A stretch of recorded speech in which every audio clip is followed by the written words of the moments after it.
అమీర్ ఖాన్ మాజీ అర్ధాంగి కిరణ్ రావు దర్శకత్వంలో తెరకెక్కిన లాపటా లేడీస్ ఆస్కార్స్ 2025 కోసం భారతదేశం తరపున అధికారిక ప్రవేశానికి ఎన్నికైంది. లాపటా లేడీస్ అనే టైటిల్ ఇంక్లూజివ్ గా తెరకెక్కిన ఈ చిత్రం రణబీర్ కపూర్, సందీప్ రెడ్డి వంగ కాంబినేషన్ లో వచ్చిన యానిమల్, కార్తిక్ ఆర్యన్ నటించిన Chandu champion, Prabhas, Amitabh, Kamal Haasan multi starrer కల్కి, రాజ్ కుమార్ రావు పోషించిన శ్రీకాంత్, విక్కీ కౌశల్ విజృంభించిన శ్యామ్ బౌదూర్ వంటి ఏమా ఏమీలు నటించి రక్తికెక్కించి ప్రత్యేకించి ప్రజాదరణ, సినిమా ఔత్సాహికుల మెప్పును పొందిన పలు సినిమా టైటిల్స్ తో పోటీపడి మరీ ఆస్కార్ ఎన్నికకు ఎంపికైంది. అమీర్ ఖాన్ సహ నిర్మాతగా వ్యవహరించిన ఈ చిత్రం ప్రత్యేకమైన కథనంతో దృష్టిని ఆకర్షించింది. నితాన్షి గోయల్, ప్రతిభా రంతా, స్పర్శ్ శ్రీవాత్సవ మరియు రవి కిషన్లతో పాటుగా నటించిన లాపటా లేడీస్ ఇద్దరు నూతన వధూవరులుగా కనిపించిన ఈ చిత్రం వారి ప్రయాణాల చుట్టూ కేంద్రీకృతమై ఉంటుంది. ఈ సినిమా ఈ ఏడాది మొదట్లో విడుదలైంది. ఆస్కార్ కి ఎంచుకుంటే తన కళ నెరవేరుతుంది అని సినిమా విడుదలైనప్పుడే కిరణ్ రావు ఆశాభావం వ్యక్తం చేశారు. లాపటా లేడీస్ ఆస్కార్స్ 2025 కోసం భారతదేశం తరపున అధికారిక ప్రవేశానికి ఎన్నికైందనే అంశం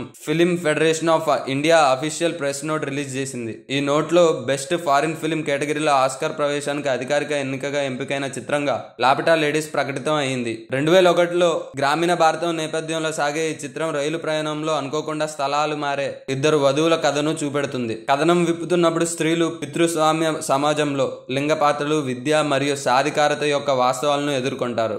సబ్స్క్రైబ్ చేయండి. Please do subscribe to. Please like, share and subscribe to top Telugu TV. Top Telugu TV. Top Telugu TV.